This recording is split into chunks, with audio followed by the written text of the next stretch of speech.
Abraham, வேலியே பயிரை மேய்ந்த கதை என்பார்கள். அதுபோன்று போலீசாரிலே பலர் லஞ்சம் வாங்குவது, அதிகார துஷ்பிரயோகம் செய்வது போன்றவற்றால் போலீஸ் துறைக்கு ஆண்டாண்டு காலமாக அந்த கெடுபெயர் தொடர்ந்து நீடித்துக் கொண்டே வருகிறது.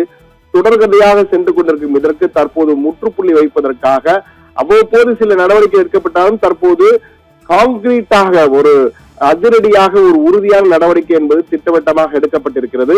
இதற்காக ஒரு தனி பிரிவே ஸ்பெஷல் செல் ஒன்று டிஜிபி அலுவலகத்தில், தமிழ்நாடு காவல்துறை தலைமை இயக்குனர் அலுவலகத்திலே ஒரு தனி பிரிவு ஸ்பெஷல் செல்லையே உருவாக்கி இருக்கிறார்கள்.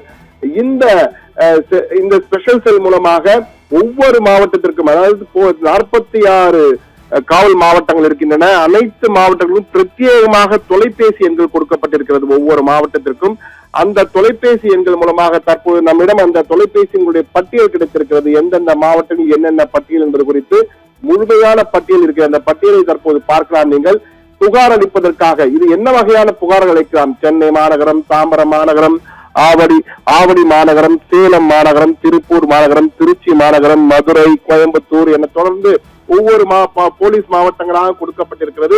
இதில் எந்த வகையான புகார்கள் கொடுக்கிறார் என்றால், அதாவது காவல்துறை மீதான ஊழல் புகார்கள், ஊழல் வாங்குவது தொடர்பான புகார்கள், அதே போன்று அதிகார துஷ்பிரயோகம், அதே போன்று அவர்கள் வேறு வகையில் தவறான ஒழுங்கின்மையாக இருக்கிறார்களா, காவல் பணியில் அலட்சியமாக இருக்கிறார்கள் போன்ற அனைத்தையுமே நீங்கள் புகார்கள் மூலமாக தெரிவிக்கலாம். இதே போன்று இந்த மாவட்டத்தில் பார்த்தா அடுத்த மாவட்டங்களையும் பார்க்கலாம். தற்போது முதற்கட்ட மாவட்டத்தை பார்த்தோம்னா அடுத்த மாவட்டங்கள் வேறு எந்தெந்த மாவட்டங்களில் புகார்கள், இந்த புகார்களை எல்லாம் நீங்கள் குறித்து வைத்துக் கொண்டு அவர்களை அழைக்கலாம். கடலூர், வேலூர், ராணிப்பேட்டை, திருப்பத்தூர், திருவண்ணாமலை, திருச்சி என ஒவ்வொரு மாவட்டமும் தனித்தனி பிரத்யேக எண்கள் கொடுக்கப்பட்டிருக்கின்றன. இந்த எண்களுக்கு வாட்ஸ்அப் எண்களும் இவைதான். இந்த எண்களுக்கு நீங்கள் புகார்களை அனுப்பலாம். அனுப்புவர்கள் யார் என்றாலும் அவருடைய ரகசியம் முழுமையாக பாதுகாக்கப்படும் என டிஜிபி உத்தரவாதம் கொடுத்திருக்கிறார், உறுதி அளித்திருக்கிறார்.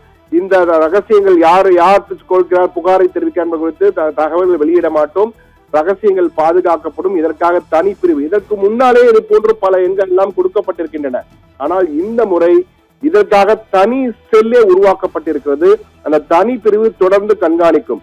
நாமும் இது ஏதோ வழக்கம் போல தொலைபேசிகளை கொடுத்து விட்டு ஏமாற்றுகிறார்களா என்று எண்ணத்திலே இந்த தொலைபேசிகள் கிட்டத்தட்ட 46 தொலைபேசிகளுக்கு 46 மாவட்டங்கள் கொடுத்திருக்கிறார்கள்.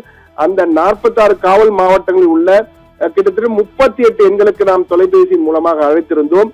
பல சென்னை மாநகரம், தாம்பரம் மாநகரம் போன்றவற்றெல்லாம் உடனடியாக எடுத்து பேசினார்கள். உடனடியாக புகார்கள் எதுவும் தெரிவிக்க கேட்டார்கள். சில இடங்களே தொலைபேசிகள் ரிங் செய்து பிறகு எடுக்கவில்லை. ஆனால் மீண்டும் நம்மை அழைத்தார்கள். சில கோவையில் மட்டும் சுவிட்ச் ஆஃப் என்று முதலில் வந்தது. பிறகு அவர்களும் இந்த நம்பரை எடுத்துவிட்டார்கள். எனவே இந்த எண்களை எடுக்கிறார்கள் என்பது உறுதியாகி இருக்கிறது. ஆனால் இது ஒரு நாள் கூத்து அல்ல. தொடர்ந்து இவர்கள் பணியில் இருக்க வேண்டும். தொடர்ந்து உடனுக்குடன் மக்களுக்கு இந்த புகார்களை பெற்றுக்கொண்டு நடவடிக்கை எடுத்தால் நிச்சயமாக ஒரு நம்பிக்கையை மீட்டெடுக்க முடியும். போலீஸ் மீதான மக்கள் நம்பிக்கையை மீட்டெடுப்பதற்கான ஒரு நடவடிக்கையாக இது அமையும். ஆனால் அது நடக்குமா என்பது போக போகத்தான் தெரியும். என்றால் முதல் ஒரு நாளே நம்மால் தெரியாது. காவல்துறை லஞ்சம் கேட்டாலும் சரி, அல்லது முறைகேடு அல்லது அதிகார துஷ்பிரயோகம், ஒழுங்கின்மையாக இருத்தல், பணியில் அலட்சியம், இவை போன்ற புகார்களுக்கு எந்தவித அச்சமும் இன்றி தெரிவிக்கலாம். தெரிவித்தால் அவர்களுடைய உரிய காலக்கெடும் கொடுப்ப 1 வார காலத்திற்குள்ளாக என்றெல்லாம். ஏற்கனவே சென்னை மாநகரில் தான் இது போன்ற ஒரு எண் உருவாக்கப்பட்டு ஒரு சப் இன்ஸ்பெக்டர் மீது நடவடிக்கையும் எடுக்கப்பட்டு விட்டது. சென்னை அடுத்து தற்போது தமிழ்நாடு முழுவதும் உள்ள காவல் மாவட்டங்கள் அனைத்திற்கும் தற்போது விஸ்தீரம் செய்யப்பட்டிருக்கிறது. எனவே நடவடிக்கை என்பது உறுதி. ஆனால் இந்த பதிலளிக்கும் முயற்சி, உடனடி நடவடிக்கை என்பது தொடர்கதையாக இருக்க வேண்டும். இருந்தால்தான் மக்கள் போலீஸ் துறை மீது வைத்திருந்த நம்பிக்கையை மீட்டெடுக்க முடியும். இல்லை என்றால் மீண்டும் போலீஸ் என்றால் லஞ்சம் என்று சொல்லக்கூடிய தொடர்கதையாக தொடரும் அந்த குற்றச்சாட்டு. ஆனால் அதை மீட்டெடுப்புக்கான நடவடிக்கையாக தற்போது களமிறங்கி இருக்கிறது காவல்துறை.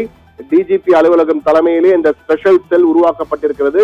இது எப்படி செயல்படுகிறது, மக்கள் நம்பிக்கையை மீட்டெடுக்கிறதா போலீஸ் துறை என்பதை வரப்போகும் நாட்கள் நமக்கு உறுதியாக சொல்லும். ஆபிரகாம்.